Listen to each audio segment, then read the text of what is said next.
तो एपिसोड के स्टार्टिंग में हम देखते हैं हमारे ताइची को, जो कि अभी अभी नींद से उठता है और वो देखता है कि वो तो लेमिया के घर पे है। तभी वहाँ पे लेमिया आती है। लेमिया ताइची से कहती है कि तुम फाइनली उठ गए। जिसके बाद ताइची कहता है हाँ, लेकिन मैं यहाँ पे क्या कर रहा हूँ। और इसके बाद हम देखते हैं कि ताइची पेट भर के वहाँ पे खाना खाता है। जिसके बाद से लेमिया कहती है कि वाओ, तुमने इजिली 5 लोगों का खाना खा लिया। जिसके बाद से ताइची कहता है मुझे पता है कि मैं ज्यादा खाता हूँ, लेकिन 5 लोगों का ये कुछ ज्यादा ही नहीं हो गया क्या। लेमिया ताइची को कहती है कि पिछली फाइट में जब तुमने अपनी मैजिक पावर का यूज किया तो तुम बेहोश हो गए थे, यहाँ तक कि तुमने अपनी सारी मैजिक पावर को वहाँ पर यूज कर लिया था। और जनरली कोई मेज अपनी पूरी पावर का यूज करता है तो वो 1 या 2 दिन के लिए बेहोश रहता है, लेकिन तुम पूरे 1 सप्ताह के लिए बेहोश थे। एंड ये सुनकर ताइची काफी ज्यादा हैरान हो जाता है। ताइची कहता है क्या 1 सप्ताह के लिए। इसके बाद से लेमिया कहती कि रिन और म्योरन ने सोचा कि तुमने अपनी पावर को ज्यादा इस्तेमाल कर लिया, इसलिए तुम बेहोश हो गए, जिसके कारण से वो तुम्हें डॉक्टर के पास लेके गए। लेकिन तुम 1 दिन तक बेहोश थे, फिर दूसरा दिन भी गुजर गया, जिसके बाद वो तीनों परेशान हो गई और तीसरे दिन तुम्हें यहाँ पे लेके आई। एंड वो काफी परेशान थी तुम्हारे लिए, और मैंने उन्हें इतना पैनिक आज से पहले कभी नहीं देखा था। तो इसलिए अगर तुम वापस स्पायर टाउन जाओ तो उन दोनों को थैंक्स बोल देना।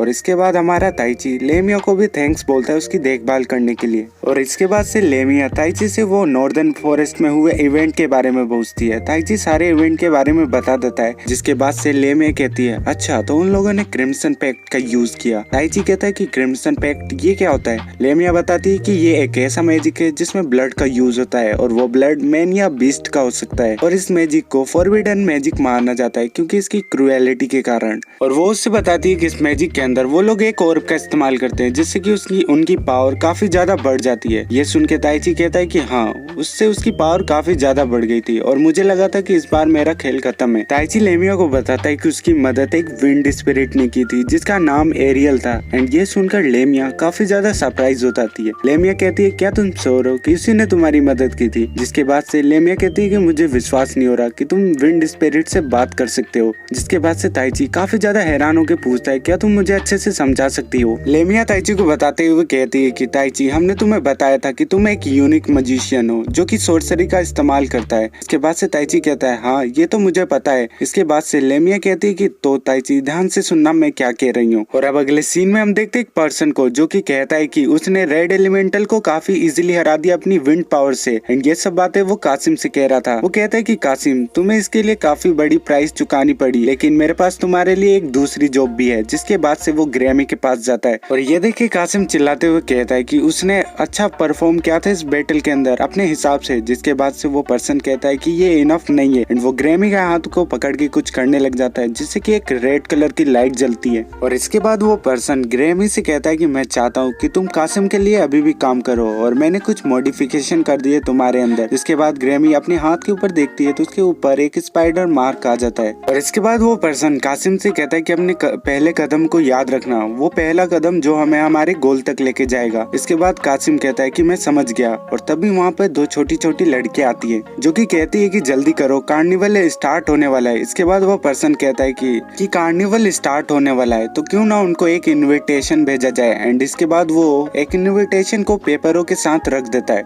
और इसके बाद हम देखते हैं ताइची को जो कि एक जगह बैठा होता है और कहता है कि समनर्स। और इसके बाद वो उन्हीं बातों को याद करने लग जाता है जो कि लेमिया ने कही थी। और अब अगले सीन में हम देखते हैं कि लेमिया ताइची को बताती है कि वो एक समनर है। वो कहती है कि एक समनर अपनी पावर का यूज कर सकता है अपने बॉन्ड के हिसाब से जो उसने स्पिरिट के साथ बना रखा है। सैमन्स और समनर आपस में रिलेटेड होते हैं, लेकिन जो चीज सैमन और समनर्स को अलग करती है वो ये है कि समनर्स स्पिरिट्स को सुन सकते हैं और उन्हें देख भी सकते हैं। जिसके बाद से लेमिया कहती है कि स्पिरिट एक हाई अबव की एंटिटी होती है जो कि ड्रैगन्स और उनसे भी ऊपर होती है, और इसी कारण वो स्पिरिट समझे से ह्यूमन के सामने इनविजिबल होती है। और अगर तुमने उनकी वॉइस सुनी तो तुम एक समनर हो, और एक समनर स्पिरिट के मैजिक का यूज कर सकता है अपनी मर्जी पे। और इस तरीके की मैजिक के अंदर स्पिरिट सोर्सरर को एक कैटलिस्ट की तरह यूज नहीं कर सकती, और इसीलिए इस मैजिक की कोई लिमिट नहीं होती और इसका फोर्स काफी ज्यादा होता है। इसके बाद हम देखते हैं कि ताइची अपने होटल में आ जाता है जहाँ पे एल्मेडा ताइची को बताती कि रिन और म्योरा उसको लेकर काफी ज्यादा परेशान थे। जिसके बाद से ताइची उससे पूछता है क्या तुम्हें पता है कि रिन और म्योरा कहाँ पे गए हैं। जिसपे एल्मेडा कहती है कि मुझे नहीं पता, वो लोग सुबह से ही नहीं दिखाई दिए। जिसके बाद ताइची रिन और म्योरा को ढूंढने के लिए मार्केट में आ जाता है। मार्केट में वो देखता है कि कुछ बदमाश एक लड़की को छेड़ रहे होते हैं। इसके बाद ताइची उन बदमाशों को रोकने के लिए कहता है। वो कहता है कि जो भी तुम कर रहे हो उसे अभी के अभी रोक दो। एंड वो लड़की ताइची ताइची को देख के ताइची को कहती है कि तुम आने में लेट हो गए, जिसके बाद से वो ताइची को जाके पकड़ लेती है। ताइची को कुछ भी समझ में नहीं आ रहा होता कि वो कौन है, जिसके बाद वो बदमाश ताइची को कहते हैं कि हमारे मामले में मत पड़ो, और वो ताइची पर अटैक करता है, लेकिन ताइची उसे काफी इजीली हरा देता है। जिसके बाद ताइची कहता है कि दोबारा यहाँ दिखना मत, जिसके बाद से वो डर कर वहाँ से भाग जाते हैं। वो लड़की ताइची को थैंक यू बोलती है उन बदमाशों से बचाने के लिए, जिसके बाद ताइची कहता है कि मुझे नहीं लगता कि मैंने तुम्हें बचाया है, तुम आसानी से उन बदमाशों से बच सकती थी। जिसके बाद ताइची बोलता है कि तुमने उस बदमाश से अपना हाथ छुड़ाने के लिए कोई फोर्स नहीं लगाया, बल्कि तुम इजीली उससे छूट गई। वो लड़की कहती है कि मुझे पता था तुम नोटिस कर लोगे। वो लड़की ताइची से कहती है कि हम पहले भी मिल चुके हैं और तुमने मुझे एक सिंगल पंच से ही नॉक कर दिया था। और ताइची को याद आता है कि उस रात कैसे उस लड़की को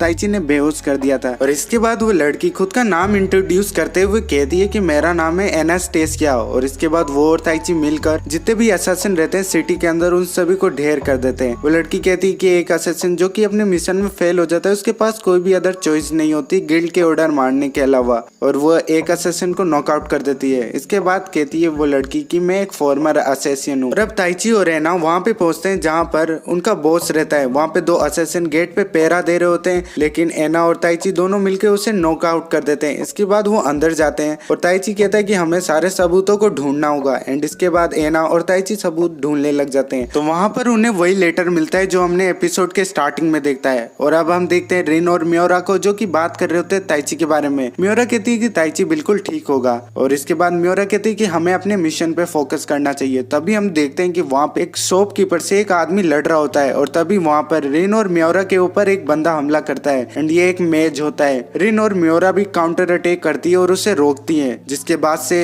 रिन फाइनल ब्लो करने जाती है, तभी उस पर कोई अटैक कर देता है। जिसके बाद से रिन शील्ड बचा के उस अटैक से बच जाती है। और हम देखते हैं कि वहाँ पे 3 मेजेस और रहते हैं, और तभी वहाँ पर एक आवाज सुनाई देती है, और हम देखते हैं वहाँ पे ग्रेमी भी आ चुकी है। और ग्रेमी आते के साथ मियोरा को एक मुक्का मारती है और मियोरा को बेहोश कर देती है। ग्रेमी रिन से कहती है कि उसके बॉस ने ऑर्डर दिया है कि वो मियोरा को लेके आए। एंड इसके बाद वो मियोरा को लेके वहाँ से जाने लगती है। ग्रेमी सभी मेज से कहती है कि तुम रिन को हरा तो नहीं सकते, लेकिन उसे थोड़ी देर के लिए रोक के रखो। एंड इसके बाद वो जितने भी मेज रहते हैं सभी रिन के ऊपर टूट पड़ते हैं। और अब अगले सीन में हम देखते हैं एना और ताइची को। एना बताती है कि ये टनल अर्थ मैजिक का यूज करके क्रिएट किया गया है। और इसके बाद ताइची हमें बताता है कि उस लेटर के अंदर ऐसा लिखा है कि इस टनल के अंदर काफी सारे गोब्लिन्स है। एना कहती है कि अगर क्या होगा अगर वो सारे गोब्लिन्स सिटी के अंदर आ गए। इसके बाद से वो एक गेट के पास आते हैं और ताइची उस गेट को खोलने जाता है। एना कहती है कि रुक जाओ, ये ट्रैप हो सकता है। एंड एना जाकर उस गेट को खोलती है और एना और ताइची उस गेट के अंदर चले जाते हैं। और अब अगले सीन में हम देखते हैं रिन को, जो कि उन सारे मेजेस को हरा देती है, जिसके कारण से वहाँ पे एक एक्सप्लोजन होता है। तभी वहाँ पे ग्रेमी आ जाती है। ग्रेमी रिन से कहती है कि जो वो एल्फ गर्ल है उसको हमने उस बिल्डिंग में ले जाके रखा है। एंड ये सुनकर रिन कहती है कि तुम ये सब मुझे क्यों बता रही हो। जिसके बाद से ग्रेमी कहती है कि मेरे बिजनेस के अंदर कोई भी अगर मर जाए तो मुझे फर्क नहीं पड़ता, लेकिन तुम और मियोरा दोनों मेरे शिकार हैं, इसलिए मैं तुम्हें अपने हाथों से मारना चाहती हूँ। एंड देन रिन मियोरा के पास चली जाती है। और अब हम अगले सीन में देखते हैं मियोरा को, जिसकी हालत काफी ज्यादा खराब हो रखी होती है। तभी वहाँ पे रिन आ जाती है और एक मेज जाके रिन से पूछता है क्या तुम उस एल्फ की फ्रेंड हो। लेकिन रिन काफी ज्यादा गुस्से में उस पर अटैक करती है, जिससे वो दूर जाके गिरता है। और वहाँ पे जितने भी मेजेस रहते हैं रिन उन सभी को हरा के मियोरा को बचा लेती है। लेकिन तभी उनको एक आवाज आती है पीछे से। जब वो पीछे मुड़ के देखते हैं तो कासिम के साथ एक पर्सन आया रहता है, और इस पर्सन को देख के रिन और मियोरा फाइट के लिए तैयार हो जाते हैं। लेकिन वो पर्सन कहता है कि मैं यहाँ पे किसी तरीके की बैटल करने के लिए नहीं आया, बल्कि मैं तुम्हें कुछ बताने के लिए आया हूँ। मॉन्स्टर्स की एक आर्मी